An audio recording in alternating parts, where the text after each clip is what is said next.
Dicasterio para la Doctrina de la Fe. Declaración Dignitas Infinita sobre la dignidad humana. Presentación.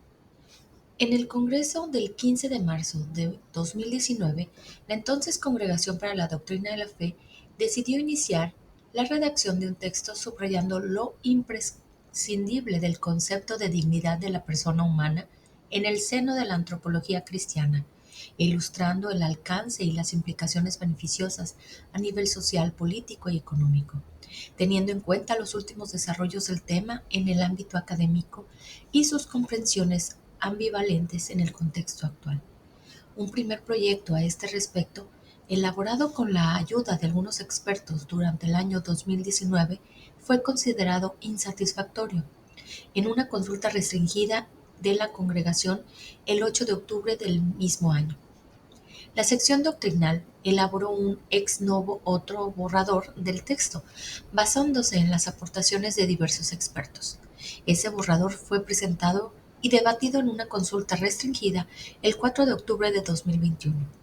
En enero de 2022, el nuevo borrador se presentó a la sesión plenaria de la congregación, durante la cual los miembros acortaron y simplificaron el texto.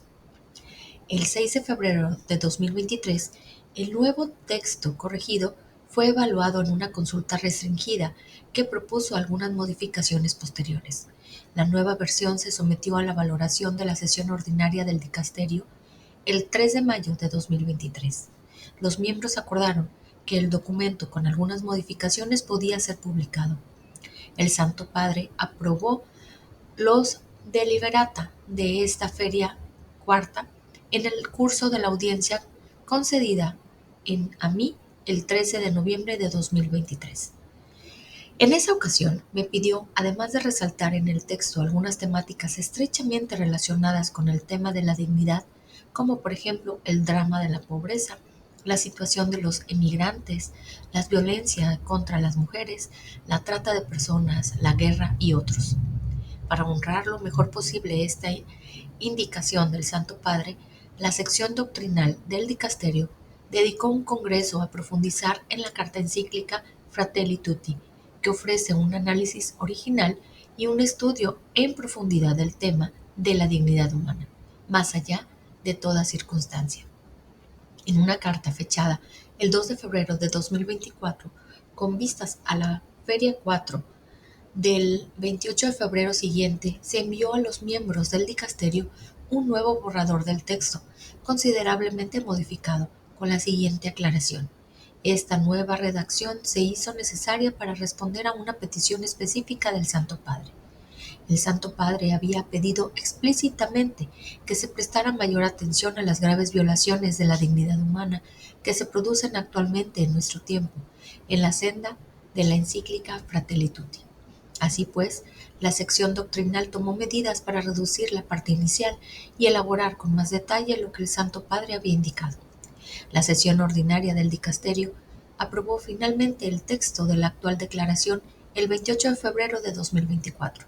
Durante la audiencia concedida a mí, junto con el secretario de la sección doctrinal, Monseñor Armando Mateo, el 25 de marzo de 2024, el Santo Padre aprobó esta declaración y ordenó su publicación.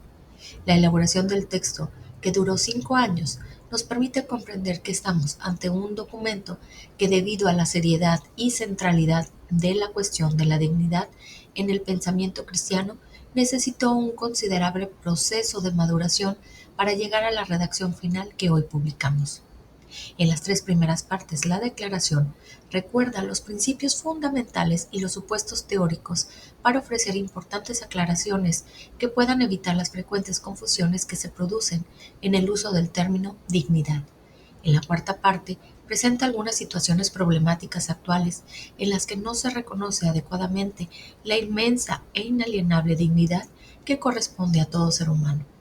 La denuncia de estas graves y actuales violaciones de la dignidad humana es un gesto necesario, porque la Iglesia está profundamente convencida de que no se puede separar la fe de la defensa de la dignidad humana, la evangelización de la promoción de una vida digna y la espiritualidad del compromiso por la dignidad de todos los seres humanos. Esta dignidad de todos los seres humanos puede, de hecho, entenderse como infinita, dignitas infinita, como afirmó San Juan Pablo II en un encuentro con personas que sufrían ciertas limitaciones o discapacidades, para mostrar cómo la dignidad de todos los seres humanos va más allá de todas las apariencias externas o características de la vida concreta de las personas.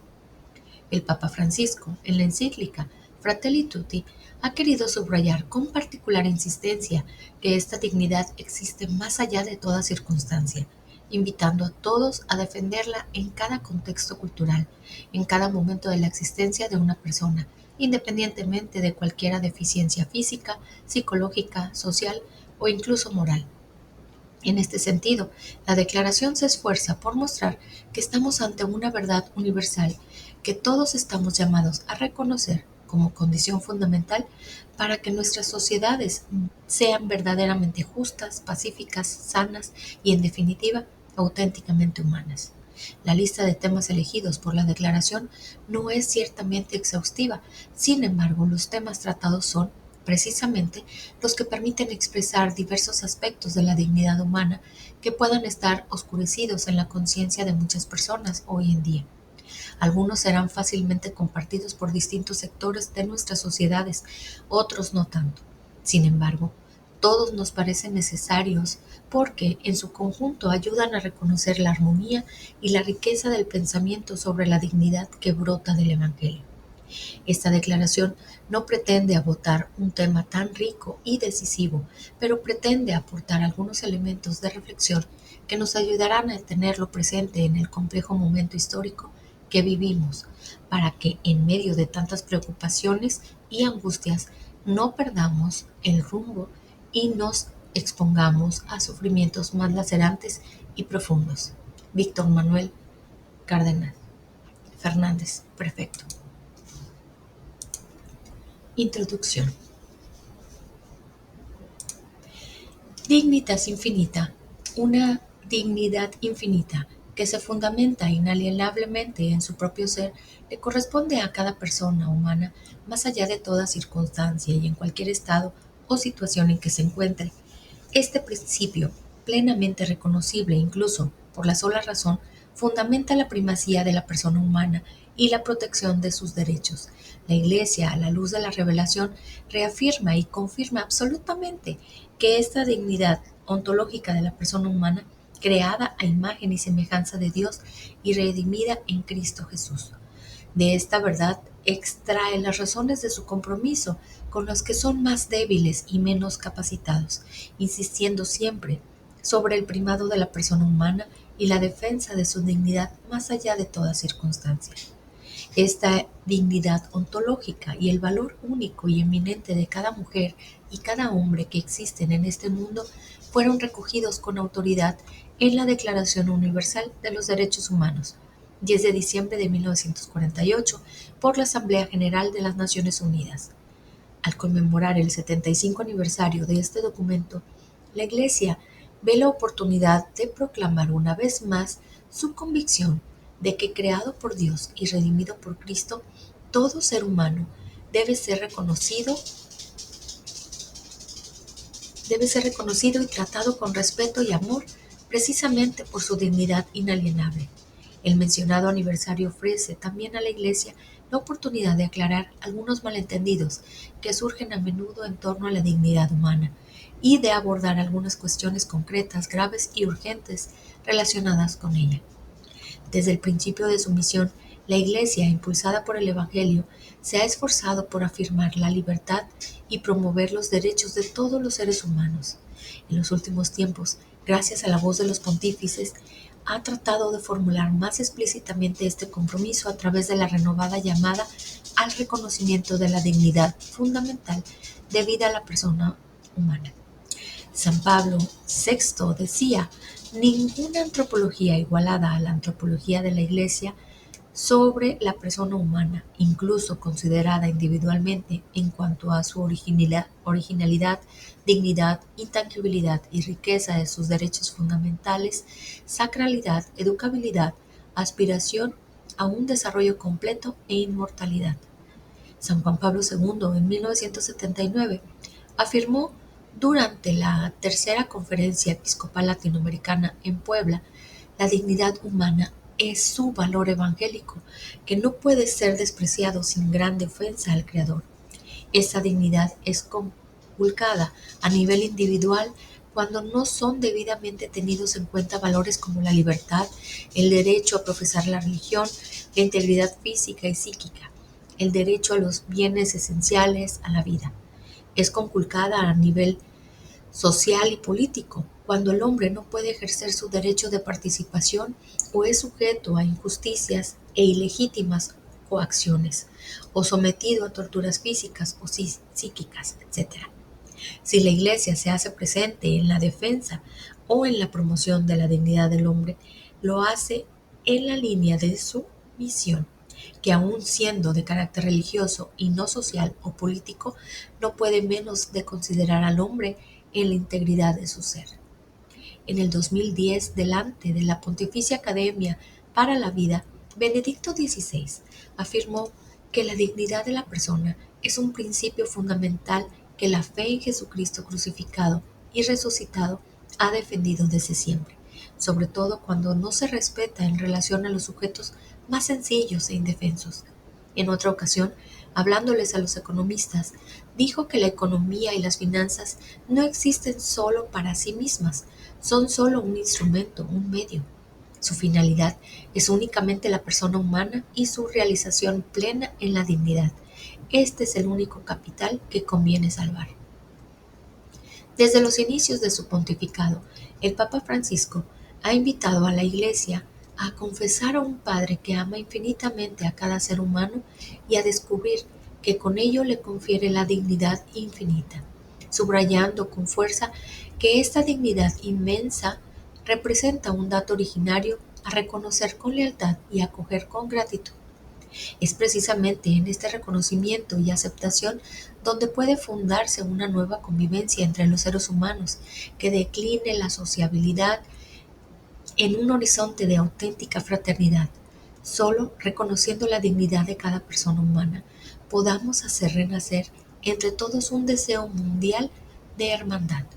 Según el Papa Francisco, ese manantial de dignidad humana y de fraternidad está en el Evangelio de Jesucristo, pero también es una convicción a la que la razón humana puede llegar mediante la reflexión y el diálogo, ya que hay que respetar toda situación, la dignidad ajena. Es porque nosotros no inventamos o suponemos la dignidad de los demás, sino porque hay efectivamente en ellos un valor que supera las cosas materiales y las circunstancias y que exige que se les trate de otra manera.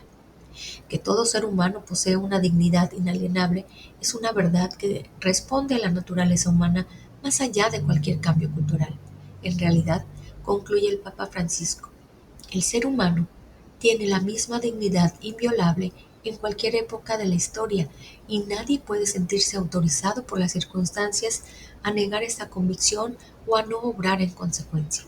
En este horizonte, su encíclica Fratelli Tutti constituye ya una especie de carta magna de las tareas actuales para salvaguardar y promover la dignidad humana.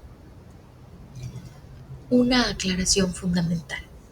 Aunque en la actualidad existe un consenso bastante general sobre la importancia e incluso el alcance normativo de la dignidad y el valor único y trascendente de todo ser humano, la expresión dignidad humana a menudo corre el riesgo de presentarse a muchos significados y por lo tanto a posibles malentendidos y contradicciones que nos llevan a preguntarnos si verdaderamente la igual dignidad de todos los seres humanos reconocida, respetada, protegida y promovida en todas las circunstancias.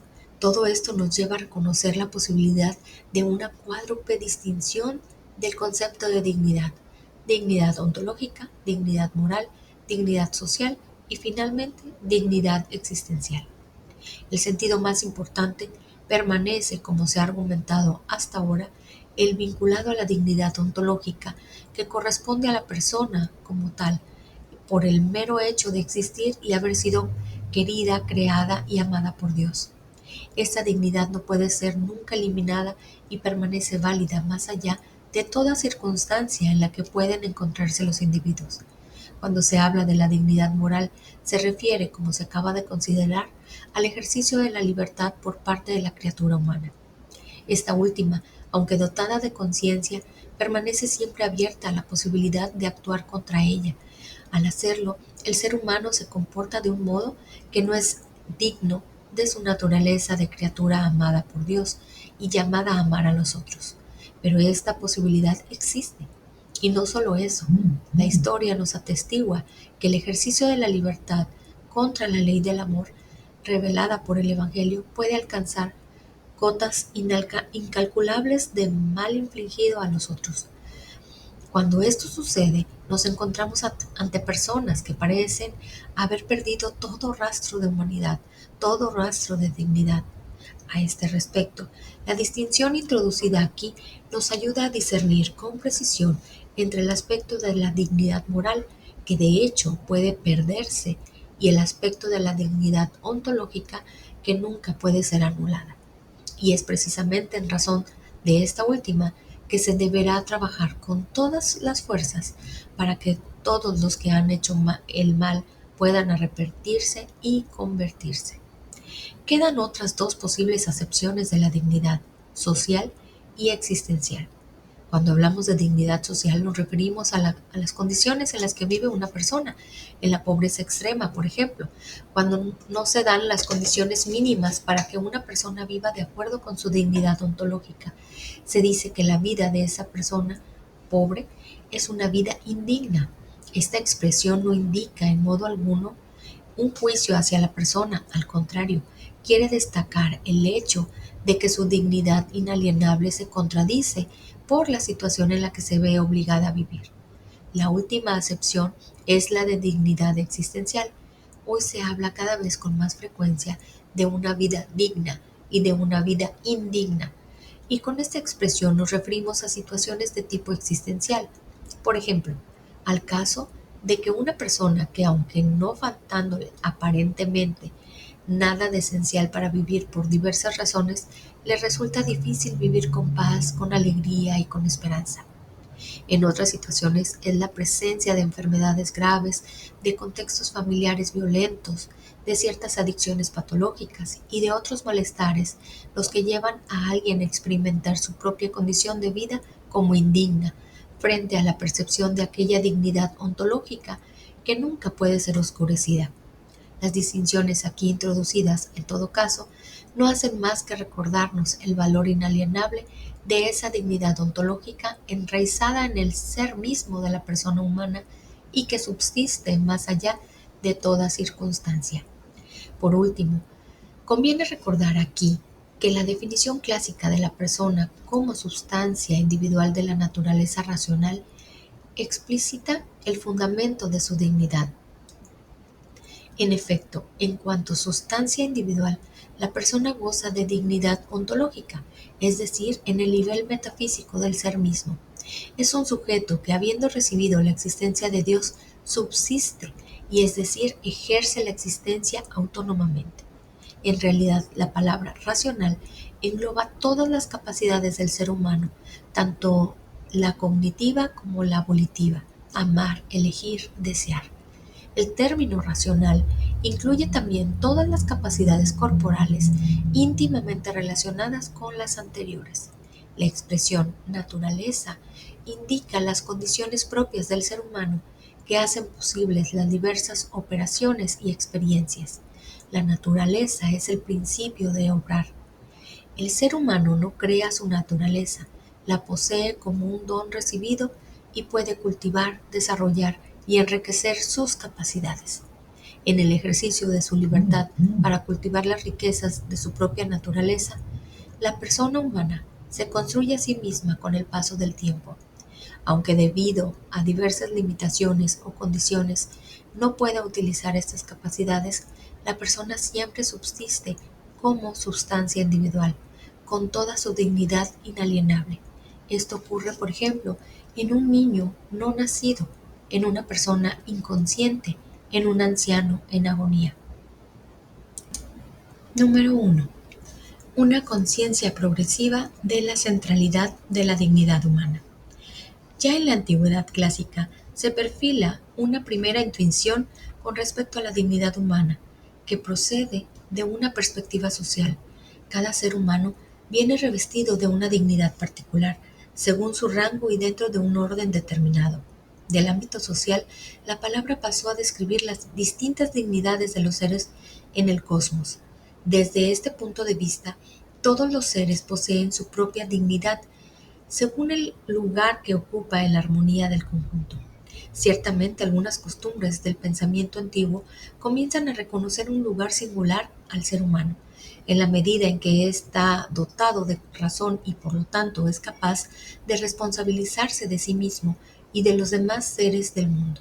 Pero aún estamos lejos de un pensamiento capaz de fundamentar el respeto a la dignidad de toda persona humana, más allá de cualquier circunstancia. Perspectivas bíblicas. La revelación bíblica enseña que todos los seres humanos poseen una dignidad intrínseca porque han sido creados a imagen y semejanza de Dios. Dijo Dios, hagamos al hombre a nuestra imagen y semejanza. Y creó Dios al hombre a su imagen y semejanza de Dios, lo creó, varón y mujer los creó. Génesis 1, 26 al 27. La humanidad tiene una cualidad específica que la hace no reducible a la pura materialidad. La imagen no define el alma o las capacidades intelectuales, sino la dignidad del varón y de la mujer. Ambos, en su mutua relación de igualdad y amor recíproco, cumplen la función de representar a Dios en el mundo y están llamados a cuidar y nutrir el mundo. Son creados ser creados a imagen de Dios significa, por tanto, que poseemos un valor sagrado en nuestro interior que trasciende de toda distinción sexual, social, política, cultural y religiosa. Nuestra dignidad nos es conferida, no es pretendida ni merecida. Todo ser humano es amado y querido por Dios por sí mismo y por tanto es inviolable en su dignidad.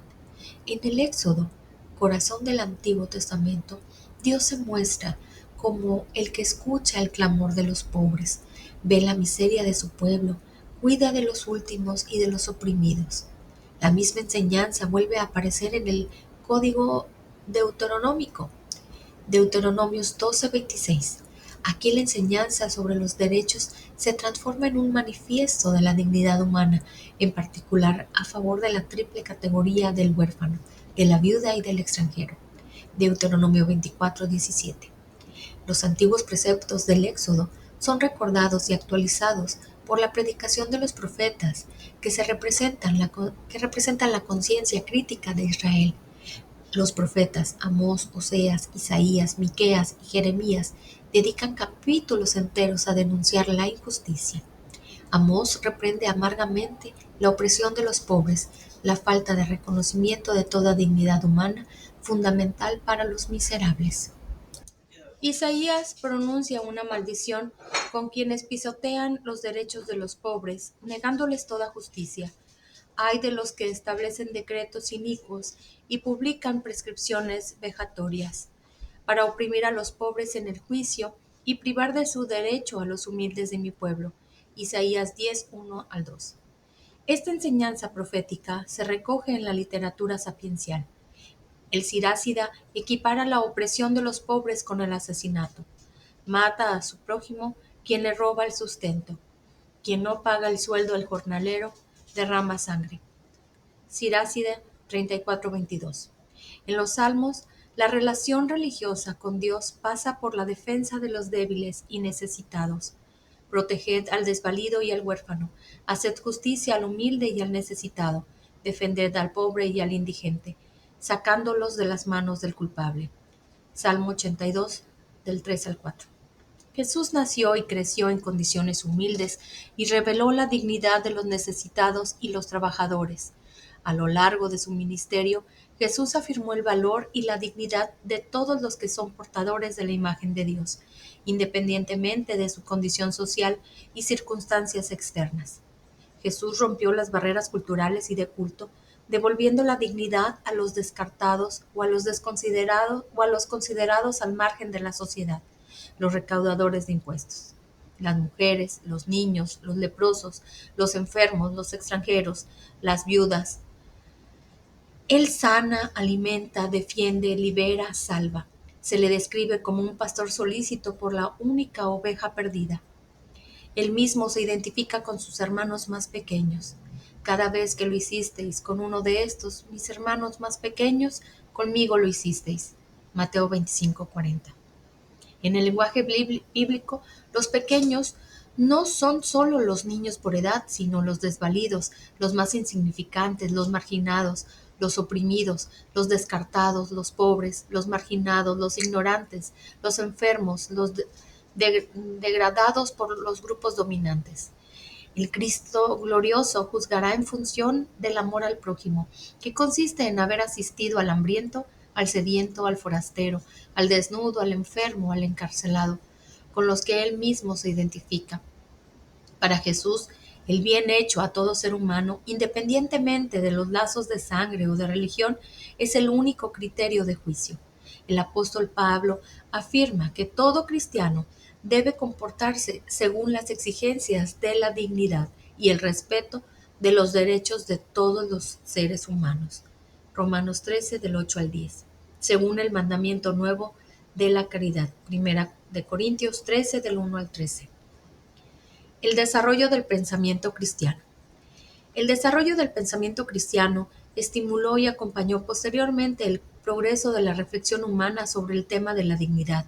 La antropología cristiana clásica, basada en la gran tradición de los padres de la Iglesia, puso de relieve la doctrina del ser humano creado a imagen y semejanza de Dios, y su papel singular en la creación. El pensamiento cristiano medieval, escrutando críticamente el legado del pensamiento filosófico antiguo, llegó a una síntesis de la noción de persona, reconociendo el fundamento metafísico de su dignidad, como atestiguan las siguientes palabras de Santo Tomás de Aquino. Persona significa lo que toda naturaleza es perfectísimo, lo que subsiste en la naturaleza racional. Esta dignidad ontológica, en su manifestación privilegiada a través de la libre acción humana, fue subrayada más tarde, sobre todo por el humanismo cristiano del Renacimiento. Incluso en la visión de pensadores modernos como Descartes y Kant, que cuestionaron algunos de los fundamentos de la antropología cristiana tradicional, se perciben con fuerza los ecos de la revelación. A partir de algunas reflexiones filosóficas más recientes sobre el estatuto de la subjetividad teórica y práctica, la reflexión cristiana ha llegado después a acentuar aún más la profundidad del concepto de dignidad, alcanzando en el siglo XX una perspectiva original, como por ejemplo la del personalismo. Esta perspectiva no solo retoma la cuestión de la subjetividad, sino que la profundiza en la dirección de la intersubjetividad y de las relaciones que unen a las personas humanas entre sí. La propuesta antropológica cristiana y contemporánea también se ha enriquecido con el pensamiento procedente de esta última visión.